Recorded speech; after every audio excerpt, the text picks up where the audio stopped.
Hello विद्यार्थी मित्रांनो, आपण आज या ठिकाणी सगळ्यात महत्त्वाचा टॉपिक पाहतोय. तो आहे इंग्लिश व्होकॅब्युलरी मधला होमोनिम्स. होमोनिम्स मध्ये दोन प्रकार पडतात. एक आहे होमोफोन्स, दुसरा आहे होमोग्राफ्स. होमोफोन्स म्हणजे similar in sound but different in spelling. For example WEE week आणि WBA वीक. WEE वीक म्हणजे आठवडा, WBA वीक म्हणजे अशक्त. आणि होमोग्राफ्स म्हणजे the similar in spelling but different in sounds. For example, SIT म्हणजे जागा, CIT म्हणजे नमूद करणे आणि SIGST म्हणजे दृष्टी. तर त्यातला आपण हा एक प्रकार बघतोय, तो आहे होमोफोन्स म्हणजे कन्फ्युजन वर्ड्स. परीक्षेमध्ये विद्यार्थ्यांना नेहमी हे प्रश्न असतात. आतापर्यंत अनेक परीक्षांमध्ये आलेले काय शब्द आहेत ते आपण या ठिकाणी पाहूया. काय परीक्षा असे काय शब्द आलेले आहेत पहा होमोफोन्स मध्ये किंवा होमोनिम्स मध्ये, ते आपण या ठिकाणी पाहूया. तुम्हाला सुद्धा एक शब्द माहित आहे पहा. आता हे तिन्ही पण शब्द तुम्हाला दिसायला सारखे वाटतात. कोण मला फरक सांगेल ते तीन शब्द मधला?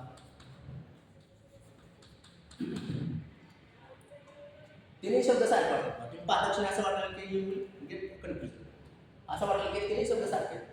तिन्ही शब्दामध्ये काय फरक आहे? कोण मला सांगेल तिन्ही मध्ये काय फरक आहे? पहिल्या शब्दाचं स्पेलिंग काय? ए तर ए आहे. या ठिकाणी काय आहे? ई आहे. अडप आणि अडप ओ आहे. पण तिन्ही शब्दामध्ये फरक आहे. जरी शब्द सारखे वाटले तरी तिन्ही शब्दामध्ये फरक आहे. कोण मला सांगेल फरक?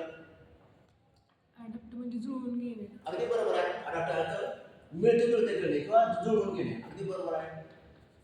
जुळवून घेणे असं म्हणून. किंवा इंग्लिशमध्ये तर आणखी एक शब्द आहे बघा, कॉम्प्रोमाइज करणे आहे ना. कॉम्प्रोमाइज किंवा ॲडजस्टमेंट करणे.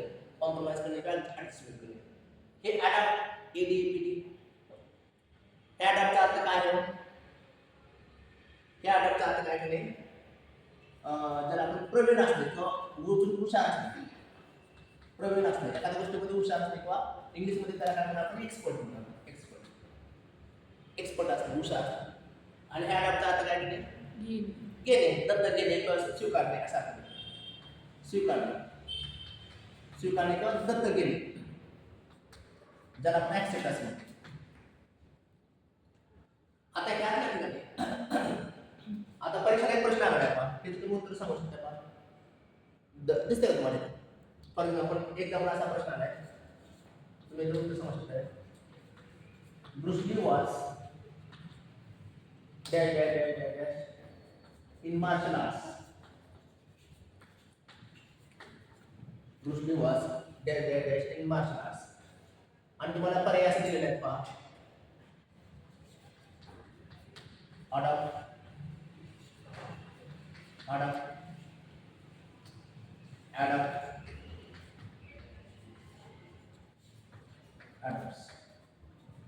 तुम्ही सांगू शकता.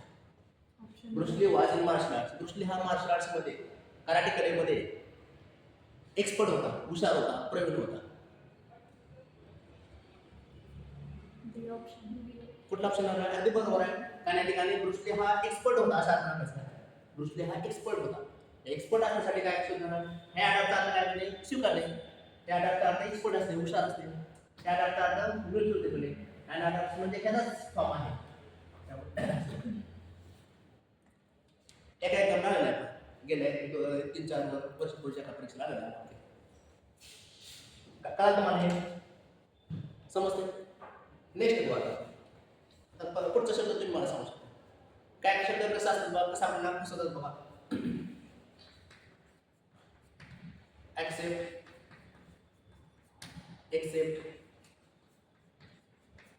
एक्सेप्ट, तसा आपण बघितलं हा कॉमन गोष्ट आहे. You have been very much acquainted with these words. तुमचा ह्या शब्दांचा अनेक वेळा संबंध आलेला असेल कदाचित. 8वी 9वी 10वी 12वी आलेला आहे शब्दांचा. तरी आपण पाहूया. एक्सेप्ट स्वीकार, याचा अर्थ मला कळाला स्वीकारणे. त्यानंतर except all students were present except Raju. सोडून किंवा च्याशिवाय. अगदी बरोबर, च्याशिवाय किंवा सोडून. आणि एक्सपेक्ट अपेक्षा करणे. It is not expected from you. I expect that all the students may be selected.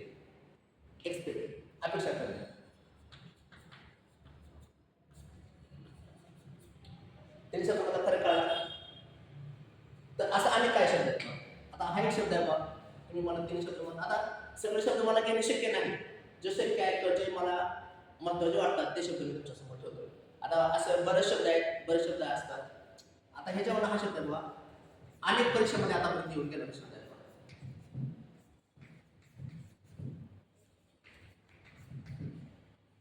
तिन्ही शब्द सारखे, चारही शब्द सारखे दिसतात. बेल, बेल, बेल आणि बेल. कोण सांगाल?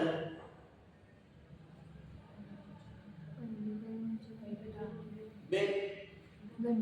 The peon ring the bell. The peon म्हणजे शिपाई. प्यून म्हणजे खरोखर प्यून नाही. शिपाई. शिपाई काय करतो? घंटी वाजवतो. या ठिकाणी पहिल्या बेलचा अर्थ काय असतो? घंटा किंवा घंटी. दुसरा बेल या दुसरा बेल या शब्दाचा अर्थ आहे अत्यंत देखणी स्त्री किंवा लावणीवती स्त्री. या शब्दाचा अर्थ आहे BEAW, लावणीवती. मी एकदा 2006 साली आज इथं सातारामध्ये क्लास घेत होतो. मी स्वतः माझ्याकडे MPSCचं वगैरे विद्यार्थी 50-60 विद्यार्थी बॅच असायचे. त्याने विद्यार्थ्यांना विद्यार्थी 2006 आता तो मी झाला API झाला. त्या काळी तो स्टुडंट होता माझा. तर मला सर BEAW बेल म्हणजे शाळेतली घंटा आणि BEW म्हणजे देवळातली घंटा. असं कधी बोलत नाही. बेल हा बेलच असतो आणि बेल म्हणजे बंडल, ज्याचा अर्थ काय असतो? गाठोडे. गाठोडे. आणि बेल म्हणजे correct. Even though he had committed a murder, he was released on the bell. जरी त्याने मर्डर केला असला तरी काय करण्यात आलं? कशावर सोडण्यात आलं? जाणीव. असं. आता एक मी तुम्हाला कॉमन एक्झाम्पल देतो. मी नेहमी माझ्या विद्यार्थ्यांना देत असतो त्यांना प्रकार समजण्यासाठी. आणि तुम्ही ह्या ठिकाणी मला फक्त फिल इन द ब्लँक्स मध्ये हे योग्य शब्द मला करून दाखवा. हे देतेच ते का? वन डे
त्याला मी फक्त नंबर देतो. तुम्ही मला त्या नंबरचं सांगू शकता.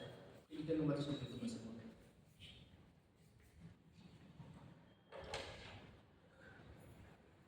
अर्थ काय आहे? एक दिवस एका सुंदर स्त्रीने मंदिराची घंटी वाजवली. त्यावेळी जे काय गाठडे होते, बंडल होतं, त्याला घंटी वाजवली आणि तिथेच तिने प्रार्थना केली की तिच्या नवऱ्याला तुरुंगातून जेलमधून जामिनावर बाहेर काढले.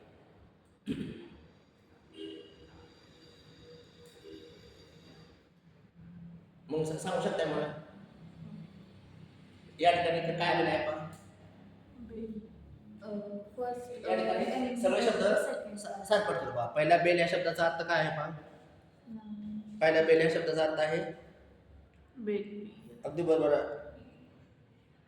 लावण्य होते. या ठिकाणी काय शब्द बसेल? पहा, या ठिकाणी प्रथम one day rang the bell of the temple with her bell and prayed. सांगा मला काय नाव? One day second. अगदी बरोबर. One day second.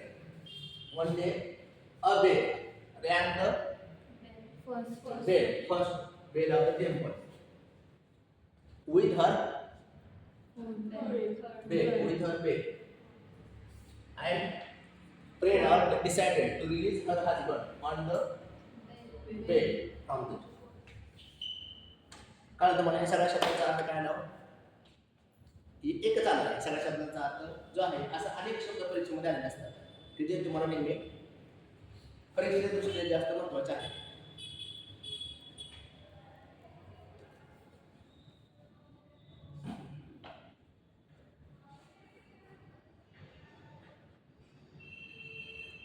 कळलं तुम्हाला? यात काढचं आहे का? हो. नेक्स्ट बघा. पुढचा पाठ बघा. हे झालं पुस्तक आहे.